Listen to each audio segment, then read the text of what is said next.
ఒక ప్రదేశం ఉంది. అక్కడికి వెళ్ళిన వాళ్ళు తిరిగి రారు. విమానాలు, నౌకలు ఒక్కసారిగా మాయమవుతాయి. ఏ మెసేజ్ లేదు, ఏ ఆధారం లేదు. అది ప్రమాదమా లేక ఏదైనా రహస్య శక్తా? అట్లాంటిక్ సముద్రంలో ఈ ప్రదేశాన్ని బర్ముడా ట్రయాంగిల్ అంటారు. అమెరికా, బెర్ముడా, ప్యూర్టోరికో మధ్యలో ఉంటుంది. మ్యాప్లో ఇది ఒక త్రికోణంలాగా కనిపిస్తుంది, కానీ ఈ ప్రాంతం చాలా ప్రమాదకరం అంటారు. కొంతమంది దాన్ని డెవిల్స్ ట్రయాంగిల్ అంటారు, ఎందుకంటే ఇక్కడ జరిగినవి సాధారణం కావు. 1945లో ఒక సంఘటన ప్రపంచాన్ని షాక్ గురిచేసింది. ఫ్లైట్ 19 అనే మిషన్ ట్రైనింగ్ కోసం బయలుదేరింది. 5 యుద్ధ విమానాలు సాధారణంగా ప్రయాణం మొదలుపెట్టాయి, కానీ కొద్దిసేపటికే సమస్యలు మొదలయ్యాయి. మా కంపాస్ పనిచేయడం లేదు, మేం దారి తప్పిపోయాం అని మెసేజ్ వచ్చింది. ఇక్కడ సముద్రం కూడా వింతగా ఉంది. అది వారి చివరి మాట అయింది.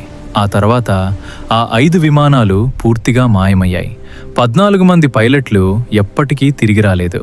వాళ్ళను వెతకటానికి పంపిన మరో విమానం కూడా అదే విధంగా మాయమైంది. ఇది ఒక్కటే కాదు, ఇంకా చాలా సంఘటనలు జరిగాయి.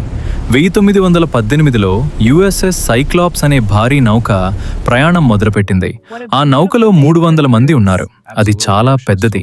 మాయమవ్వడం అసాధ్యం అనిపించింది, కానీ ఒక్కసారిగా అది పూర్తిగా అదృశ్యమైంది. ఏ ఎస్ఓఎస్ లేదు, ఏ ఆధారం లేదు. ఇలా ఇంకా ఎన్నో నౌకలు, విమానాలు మాయమయ్యాయి. ఇది యాదృచ్ఛికమా లేక ఏదైనా రహస్యమా? ఇప్పుడు అసలు ప్రశ్న, ఇది ఎందుకు జరుగుతోంది? శాస్త్రవేత్తలు కొన్ని కారణాలు చెప్తున్నారు. మొదటిది మ్యాగ్నెటిక్ ఫీల్డ్ సమస్య. ఇక్కడ క్యాంపాస్ సరిగ్గా పనిచేయదు అంటారు. దాంతో పైలట్లు దారి తప్పిపోతారు, సముద్రంలో మార్గం కనుగొనలేరు. రెండవది మిథేన్ గ్యాస్ థియరీ. సముద్రం లోపల గ్యాస్ బబుల్స్ వస్తాయి. ఆ గ్యాస్ వల్ల నీటి బలం తగ్గిపోతుంది, నౌకలు ఒక్కసారిగా మునిగిపోతాయి. మరికొందరు ఇది సాధారణం కాదు అంటున్నారు. ఏలియన్స్ లేదా టైం వార్ప్ అని కూడా చెప్తున్నారు. అంటే ఈ ప్రదేశం మన ప్రపంచానికి వేరుగా ఉండొచ్చు. ఇది నిజమా లేక కేవలం ఊహలా? కానీ కొంతమంది శాస్త్రవేత్తలు మరో నిజం చెప్తున్నారు. ఇది అంత పెద్ద మిస్టరీ కాదు అంటున్నారు. మనిషి తప్పులు ప్లస్ వాతావరణ మార్పులు కారణం. తుఫాన్లు, అలలు, నావిగేషన్ లోపాలు. అంటే మన భయం ఈ కథలను పెద్దగా చేసింది, మిస్టరీ అనిపించేలా మార్చింది. అయితే ఇంకా కొన్ని సంఘటనలు అర్థం కావడం లేదు. అవి ఇప్పటికీ ప్రశ్నలుగానే ఉన్నాయి.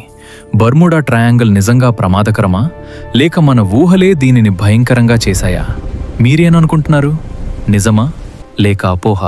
ఈ వీడియో మీకు నచ్చితే లైక్ చేయండి, ఛానల్లో సబ్స్క్రైబ్ చేసుకోండి.